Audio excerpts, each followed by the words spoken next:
Understanding that the brain can create symptoms, which is exactly what goes on, isn't necessarily a solution, not a cure. We have to understand why the brain is turning on these symptoms and how to convince it to do otherwise and turn those symptoms off.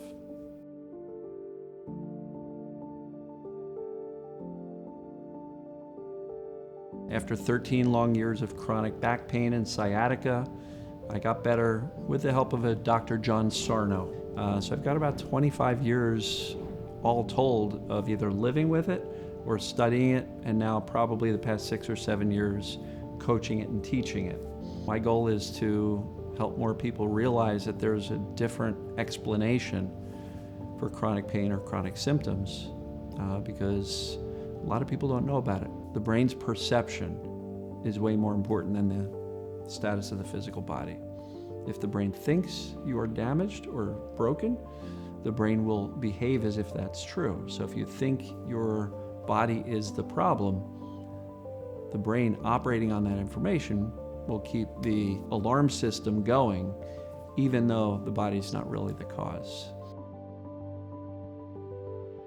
When you have chronic pain or other chronic ailments, it becomes all-consuming. It's all you think about, it's all you talk about, and your entire day, from the moment your eyes open up until the moment you crash at night, is consumed by, how the heck do I get rid of this? And it becomes so consuming that they can't think of or do anything else.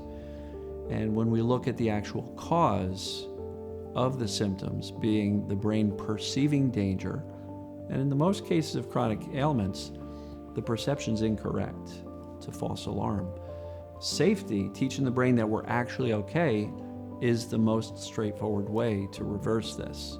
None of that anticipatory fear does anything other than tell the brain we're in trouble. A lot of people say distract yourself, and I don't think that's a solution.